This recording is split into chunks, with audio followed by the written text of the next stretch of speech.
ಇತಿಹಾಸ ಸೃಷ್ಟಿಸಿದ team India captain.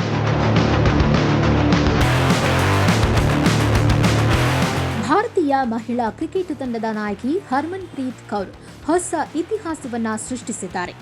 ಅಂತಾರಾಷ್ಟ್ರೀಯ ಮಹಿಳಾ ಕ್ರಿಕೆಟ್ನಲ್ಲಿ ಇದುವರೆಗೆ ಯಾವುದೇ ಮಹಿಳಾ ಕ್ರಿಕೆಟರ್ ಸಾಧಿಸಲು ಸಾಧ್ಯವಾಗದ ಅಪರೂಪದ ಸಾಧನೆಯನ್ನು ತಮ್ಮ ಮುಡಿಗೇರಿಸಿಕೊಂಡಿದ್ದಾರೆ. 2009ರಲ್ಲಿ ಹರ್ಮನ್ ಟೀಮ್ ಇಂಡಿಯಾ ಪರ ಪಾದಾರ್ಪಣೆ ಮಾಡಿದ್ರು. ಹಂತ ಹಂತವಾಗಿ ಬೆಳವಣಿಗೆ ಸಾಧಿಸಿ ಕ್ಯಾಪ್ಟನ್ ಮಟ್ಟ ತಲುಪಿದ ಹರ್ಮನ್ ಮಹಿಳಾ ಕ್ರಿಕೆಟ್ನಲ್ಲಿ ಭಾರತಕ್ಕೆ ಮೊದಲ ಏಕದಿನ ವಿಶ್ವಕಪ್ ತಂದುಕೊಟ್ಟ ಹೆಗ್ಗಳಿಕೆಗೂ ಭಾಜನರಾಗಿದ್ದಾರೆ. ಕಳೆದ ವರ್ಷ ಸ್ವದೇಶದಲ್ಲಿ ನಡೆದ ಮೆಗಾ ಟೂರ್ನಮೆಂಟ್ನಲ್ಲಿ ತಂಡವನ್ನ ಚಾಂಪಿಯನ್ ಆಗಿಸುವ ಮೂಲಕ ಅವರು ದಿಗ್ಗಜ ಕ್ಯಾಪ್ಟನ್ಗಳ ಸಾಲಿಗೆ ಸೇರಿದ್ದಾರೆ. ಇತ್ತೀಚೆಗೆ ಪದ್ಮಶ್ರೀ ಪ್ರಶಸ್ತಿ ಪಡೆದ 37 ವರ್ಷದ ಹರ್ಮನ್ ಪ್ರಸ್ತುತ ಇಂಗ್ಲೆಂಡ್ ಪ್ರವಾಸದಲ್ಲಿದ್ದಾರೆ. ತವರು ತಂಡದ ಮೊದಲ ಟಿ20 ಪಂದ್ಯವನ್ನ ತಪ್ಪಿಸಿಕೊಂಡ ನಂತರ ಅವರು 2ನೇ ಪಂದ್ಯದಿಂದ ತಂಡವನ್ನ ಸೇರಿಕೊಂಡ್ರು. ಆದರೆ ಹರ್ಮನ್ ನಾಯಕತ್ವದಲ್ಲಿ 2ನೇ ಟಿ20 ಜೊತೆಗೆ ಇತ್ತೀಚಿನ ಟಿ20 ಪಂದ್ಯಗಳನ್ನು ಕಳೆದುಕೊಂಡ್ರು. ಟಾಂಟನ್ನಲ್ಲಿ ನಡೆದ ಪಂದ್ಯದಲ್ಲಿ ಟಾಸ್ ಗೆದ್ದು ಮೊದಲ ಬ್ಯಾಟಿಂಗ್ ಮಾಡಿದ ಭಾರತ ನಿಗದಿತ 20 ಓವರ್ಗಳಲ್ಲಿ 5 ವಿಕೆಟ್ಗಳ ನಷ್ಟಕ್ಕೆ 180 ರನ್ ಗಳಿಸಿತ್ತು. ಆದರೆ ಇಂಗ್ಲೆಂಡ್ ಕೇವಲ 18.3 ಓವರ್ಗಳಲ್ಲಿ ಕೇವಲ 4 ವಿಕೆಟ್ಗಳನ್ನು ಕಳೆದುಕೊಂಡು ಗುರಿ ತಲುಪಿತು. ಈ ಪಂದ್ಯದಲ್ಲಿ ಹರ್ಮನ್ 40 ಎಸೆತಗಳಲ್ಲಿ 56 ರನ್ ಗಳಿಸಿ ಅಜೇಯರಾಗಿ ಉಳಿದರು. ಈ ಗೆಲುವಿನೊಂದಿಗೆ ಇಂಗ್ಲೆಂಡ್ ಟಿ20 ಸರಣಿಯನ್ನ 2-1 ಅಂತರದಿಂದ ಗೆದ್ದುಕೊಂಡಿತ್ತು. ಇತಿಹಾಸ ನಿರ್ಮಿಸುವ ಟೀಮ್ ಇಂಡಿಯಾದ ನಾಯಕಿಯಾಗಿ ಹರ್ಮನ್ ಅವರ ಅಂತಾರಾಷ್ಟ್ರೀಯ ವೃತ್ತಿ ಜೀವನದಲ್ಲಿ ಇದು 368ನೇ ಪಂದ್ಯವಾಗಿದೆ.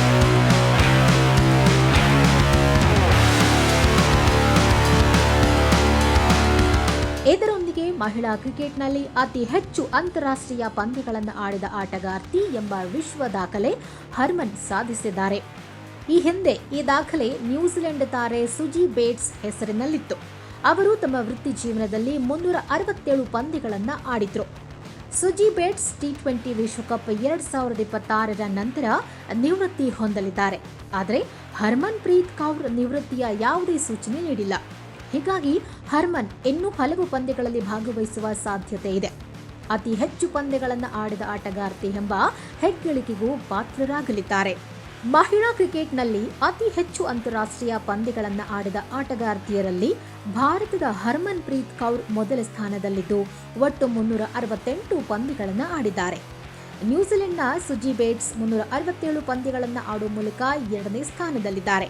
ಉಳಿದಂತೆ Ellyse Perry Australia 357, Mithali Raj Bharat 333, Sophie Devine New Zealand 313 ನಂತರದ ಸ್ಥಾನದಲ್ಲಿದ್ದಾರೆ. ಇನ್ನು ಹರ್ಮನ್ ಪ್ರೀತ್ ಕೌರ್ ಅವರ ಸ್ಫೋಟಕ ಬ್ಯಾಟಿಂಗ್ ಶೈಲಿ ಹಾಗೂ ಮೈದಾನದಲ್ಲಿನ ಆಕ್ರಮಣಕಾರಿ ನಾಯಕತ್ವಕ್ಕಾಗಿ ಕ್ರಿಕೆಟ್ ಲೋಕದಲ್ಲಿ ಇವರನ್ನ ಹರ್ಮನ್ ಎಂದು ಕರೆಯಲಾಗುತ್ತೆ.